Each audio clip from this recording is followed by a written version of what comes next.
Balik lagi di channel YouTube yang ngebahas seputar dunia suara dan juga voiceover di channelnya Bimoki. Channel Bimoki, channel lama rasa baru. Kebalik, channel bener, channel Rama rasa baru ya.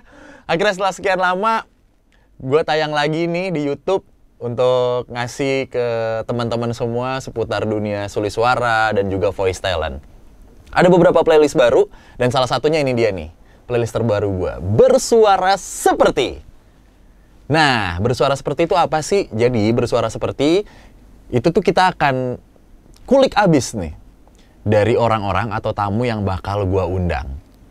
Bersuara seperti A, B, C, D, E. Gimana sih cara dia berbicara? Gimana sih kalau caranya dia tuh nge-host di TV? Atau gimana sih cara dia siaran radio? Cara dia nge-MC? Teknik-teknik apa yang dipakai? Tapi kita juga pengen tahu nih, bersuara seperti kita akan ngulik juga perjalanan karir dari tamu-tamu yang bakal gue undang.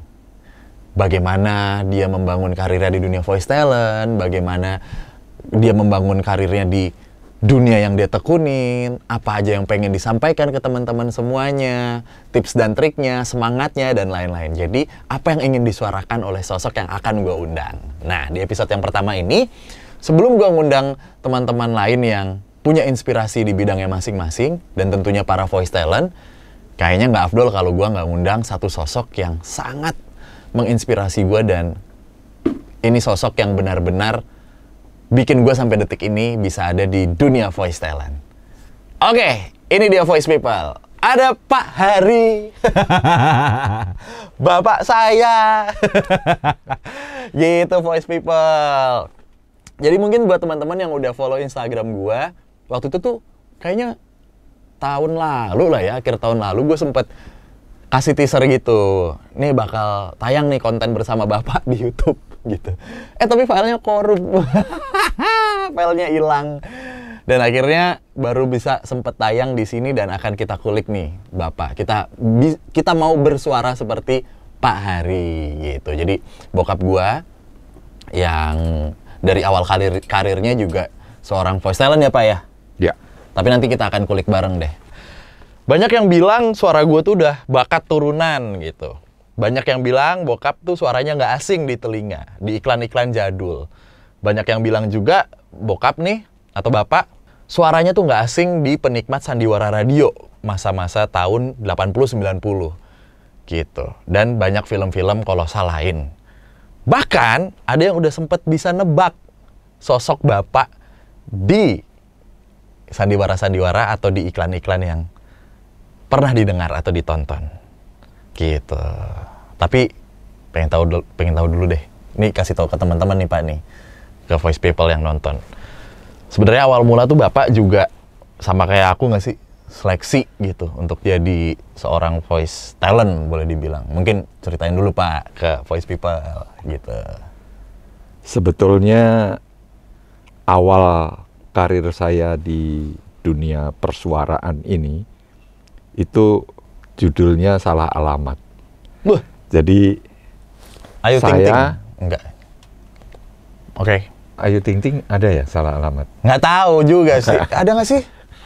Ada ya, bener ya. Ada Pak. Jadi dulu saya kan dari kampung. Ya kebetulan kampung saya Melayu. Ya. Banyak mikrolet tuh Pak. dari Solo sana. Oh iya. Sekampung sama Pak D. Pengen ke Jakarta belajar teater. Ceritanya seperti itu.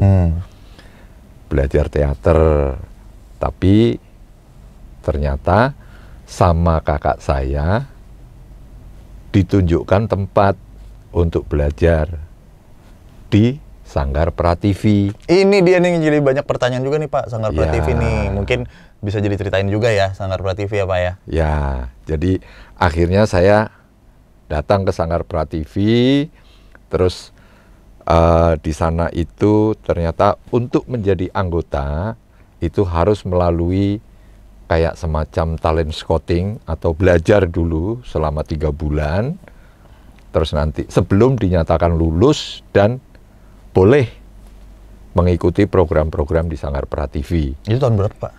Tahun 82. Set. Nah, tahun 82 kebetulan kelas yang saya ikuti waktu itu sudah berjalan 2 bulan, jadi tinggal 1 bulan. Nah, ya alhamdulillahnya saya masih bisa diterima dan masih bisa mengikuti.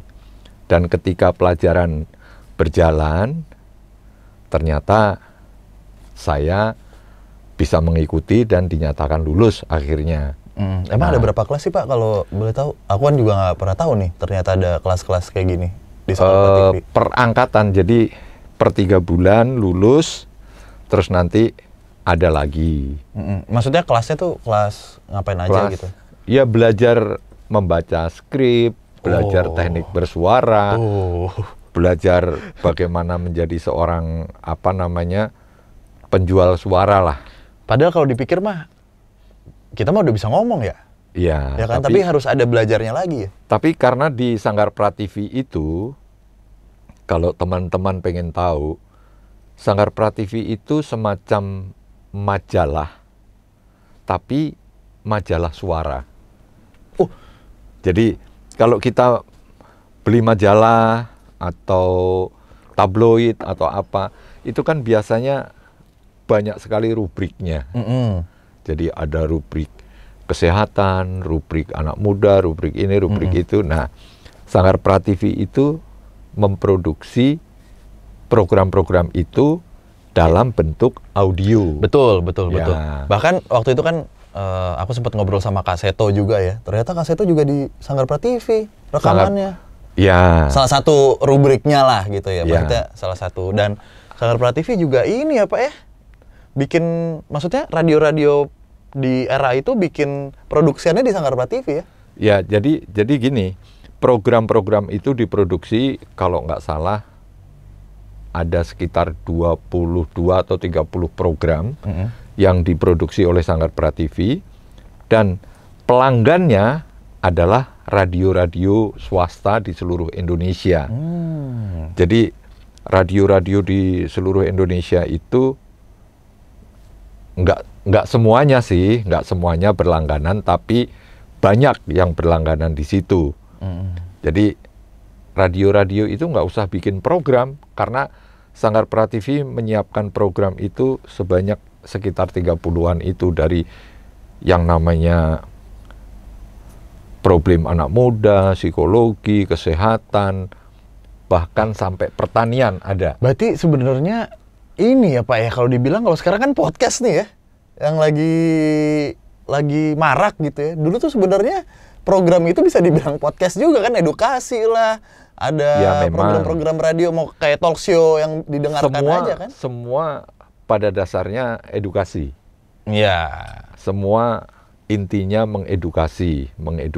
Jadi, nah bentuk programnya itu dibuatlah seperti, ada yang interaktif, enggak? Dialog seperti ini, tapi pada umumnya bentuknya seperti sandiwara radio. Jadi seperti sandiwara radio. Jadi tiap hari itu kita rekaman untuk program tani, program itu, program ini.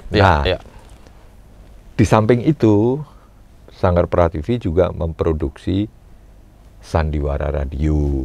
Sandiwara radio yang memang bukan trademark ya, memang original seriesnya Sanggar Prativi lah ya, original buatannya Sanggar Prativi yang bukan ke radio-radio gitu kan ya, bukan programnya radio gitu kan. Tetap diputarnya di radio. Diputarnya di radio. Iya, memang tetap sih diputarnya di radio, benar. Artinya radio-radio juga berlangganan untuk memutar sandiwara radio itu, kecuali kaset-kaset cerita anak-anak. Oh, Sanggar cerita. Wah, ini masih banyak yang ngoleksi Pak. Bahkan kalau di Jakarta tuh kalau nggak salah di Blok M masih banyak yang jual tuh. Ada, itu kan kalau Sanggar cerita, ya si Kancil itu Sanggar cerita kan ya. Macam-macam, bawang merah, bawang putih, ya. Tumbar, kunyit. Itu pokoknya ceritanya banyak sekali, panjang lebar. Nah, saya juga terlibat di sana.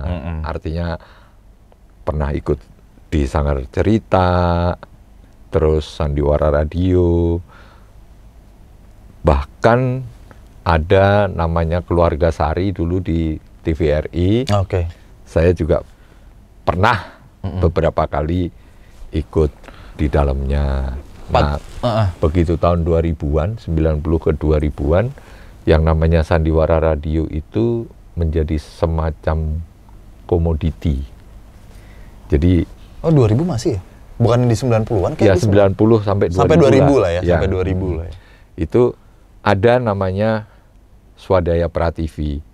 Jadi Sanggar Prativi ini adalah lembaga misi yang non-profit. Oke. Nah, untuk menghidupi Sanggar Prativi itu, Sanggar Prativi punya dua lembaga yang profit oriented, yaitu Swadaya Prativi sama Prativi Kartika Film. Oh, oke. Prativi Kartika Film itu boleh dibilang PH. PH pertama di era-era itu dan boleh dibilang paling jaya lah. Oke, jadi gini nih Voice People. Gue juga baru tahu nih ternyata. Sedetail ini gitu ya. Biasanya bokap nggak cerita detail ini. Ya kulit-kulitnya aja lah. Ternyata boleh dibilang yang Bapak tadi ceritain tuh apa ya? Sebuah pondasi atau tonggak peraudioan di Indonesia ya boleh dibilang ya. Industri kan itu udah semacam industri kan berarti ya. Industri suara di Indonesia gitu. Di era 90-an itulah ketika sandiwara radio itu menjadi semacam komoditi, itu benar-benar menjadi sebuah industri karena Swadaya Prativi itu dalam kurun waktu yang sama itu bisa memproduksi sampai 12 judul kalau nggak salah. Gila. 12 judul dan semuanya itu dalam satu episode itu terdiri dari 30 seri yang diputar dalam 1 bulan dan biasanya itu minimal 1 tahun.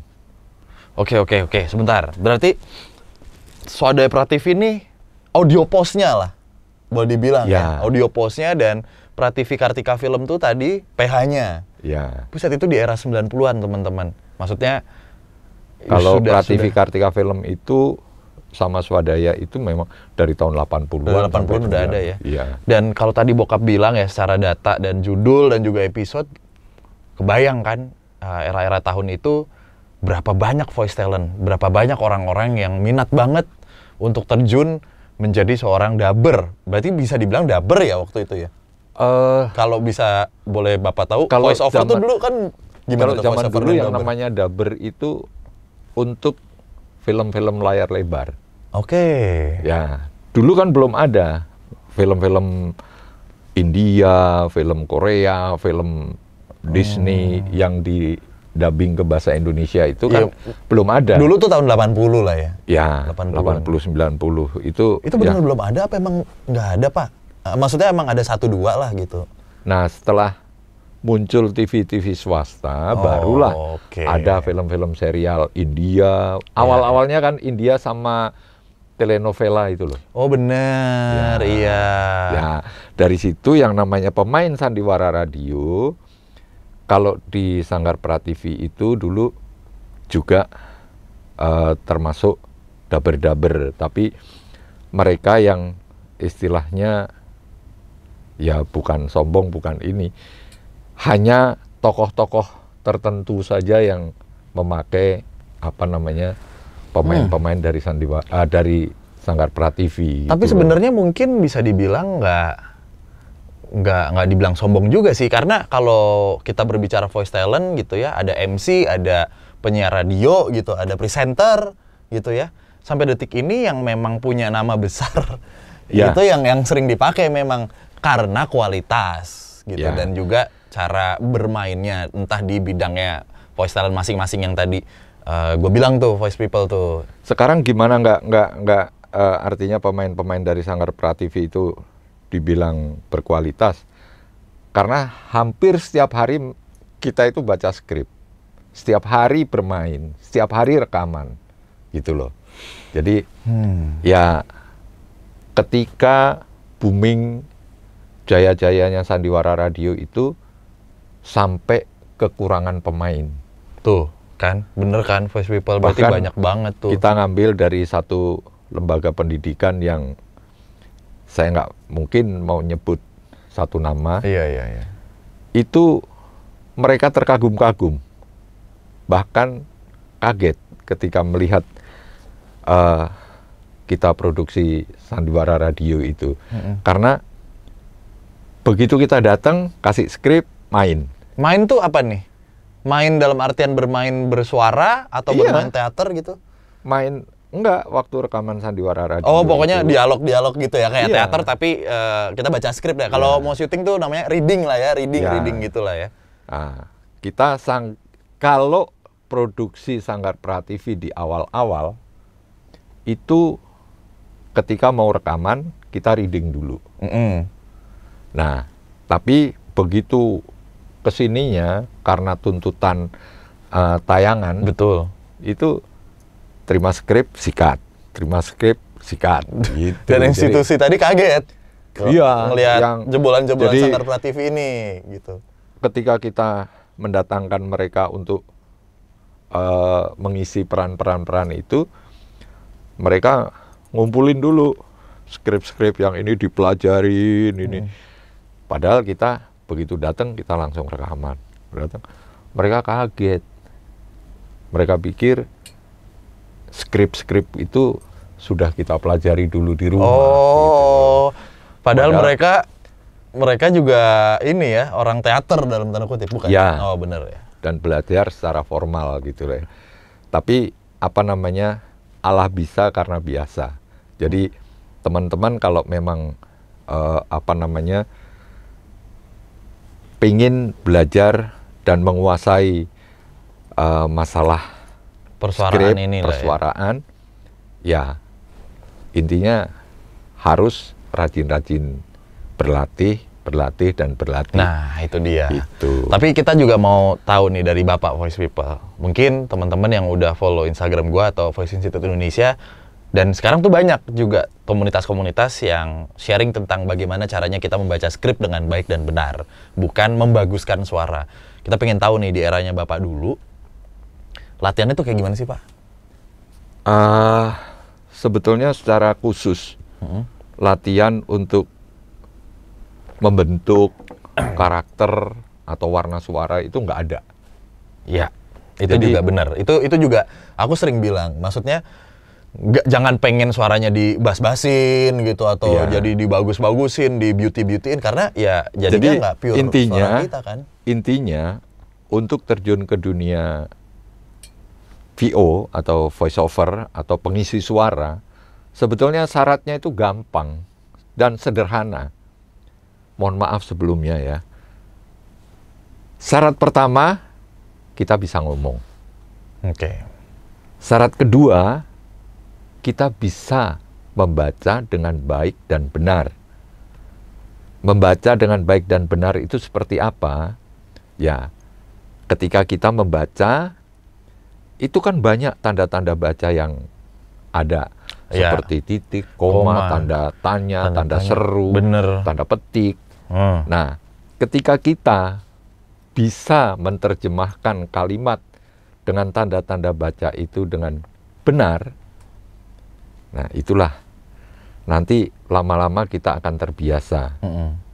Ketika kita ketemu dengan satu kalimat panjang, otomatis kita pun bisa memotong kalimat itu dengan sendirinya, Betul. tanpa harus melihat komanya di mana, titiknya di mana, dan Ini- itu sangat enak. Basic banget nih ya. Iya, Ya, seperti bener. itu. Itu tuh juga sering. Dan kalau latihan kita dulu, Ini yang ketiga nih berarti nih. ya itu tiap hari membaca, membaca majalah, membaca koran, Baca Tapi- pikiran nggak ya? baca pikiran kadang-kadang. Iya. Jadi membaca tapi jangan dalam hati. Nah, tuh bener kan, Voice Ya. People, jangan dalam hati. Jadi kalau membaca skrip, biasakan membaca setiap hari, baca koran, majalah, surat cinta sekarang nggak ada ya, surat nggak cinta ya. ada, WhatsApp. WhatsApp, Ya, bener. pokoknya baca tapi disuarakan, Nah, ya. ya, Artinya keluar suaranya. Jangan dalam hati, jangan di batin. Kalau kita berlatih membaca tapi dalam hati atau di batin, pasti bagus. Pasti bagus. Gitu. Pasti bagus Pasti dan bagus. benar. Tapi ketika disuarakan, baru ketahuan. Ya. Di mana salahnya, di mana. Betul. Karena kita harus bermain dengan Emosi, intonasi. intonasi, benar. Intonasi, terus emosi. Segala macam lah. Iya. Jadi triknya hanya itu, sebetulnya sederhana Ya, aja. jadi kalau boleh diulang tadi yang pertama ya harus bisa ngomong udah pasti ya, karena kan kita bekerja dengan suara gitu kan. Lalu membaca dengan baik dan benar. Yang ketiga itu bacanya tuh tiap hari dari dari berbagai macam rubrik kalau boleh dibilang ya, dan juga jenis skrip. Yang keempat, bacanya dalam hati. Salah, jangan baca dalam hati maksudnya gitu. Disuarakan, karena kalau kita bacanya dalam hati itu udah pasti bagus gitu. Nah, kalau sekarang kan sudah ada gadget tuh, handphone yang bisa untuk merekam. Nah, jadi kalian baca, direkam, dengerin sendiri. Oke.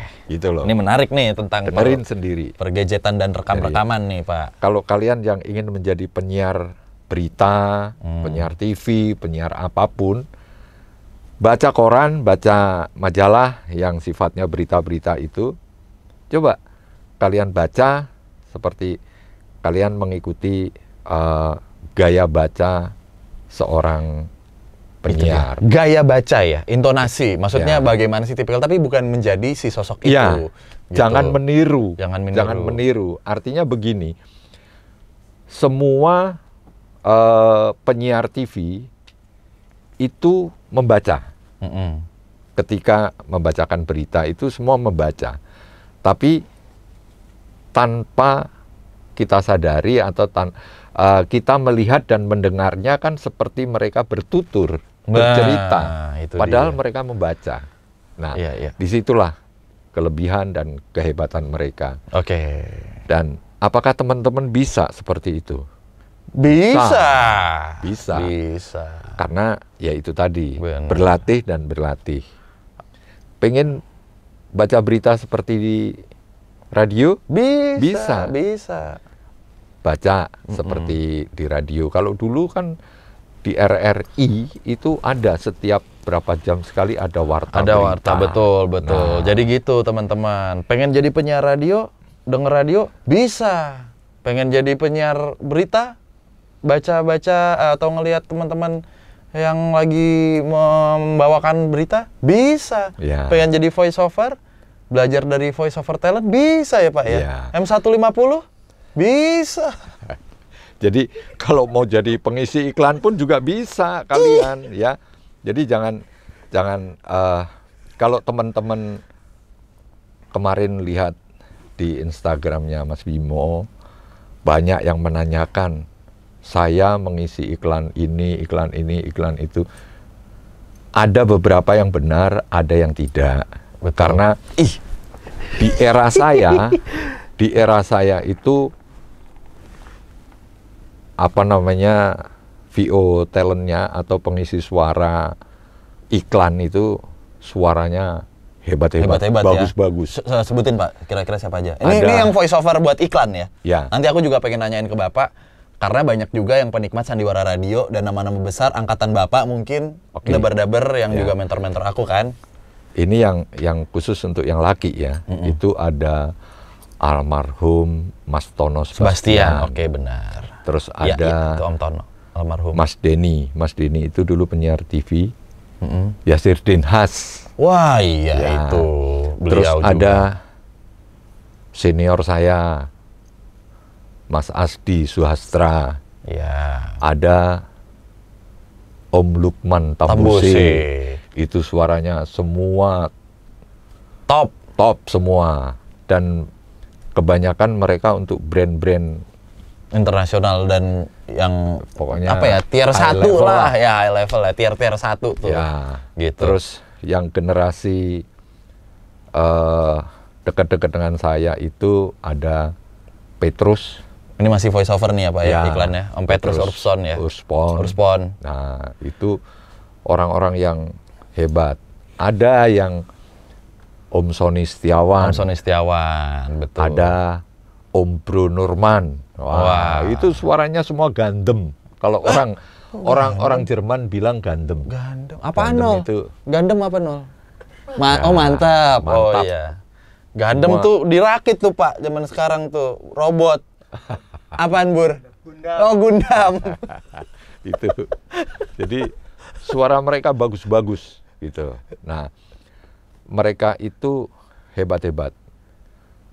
Jadi ketika harus menjadi seorang dia harus membacakan dengan high speed atau Menarik yang sekali. lamban, itu mereka sangat-sangat Bisa luar itu ya, biasa. kontrolnya ya. Tapi kalau di dubber Pak, siapa aja nama-namanya? Wah ini nih. Jadi udah pasti deh, Sandiwara Radio Sandiwara Radio dulu dulu. aja. Ya udah, Sandiwara Radio itu Bapak jadi apa sih? Nah, tokoh-tokohnya tuh banyak banget. Saya biasanya seringnya dapat peran-peran tokoh-tokoh yang bijaksana. Ois, mantep. Anaknya juga tokoh-tokoh yang Gundulmu.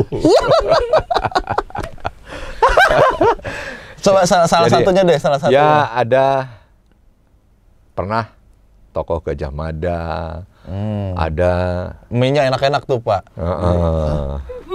ada Empu Hanggareksa, ada saya sendiri lupa tokoh-tokoh yang pernah saya perankan. Nama-nama Ada- besar dubber tuh siapa aja Pak? Ada Jaka Badak. Ah, Jaka Badak tuh siapa?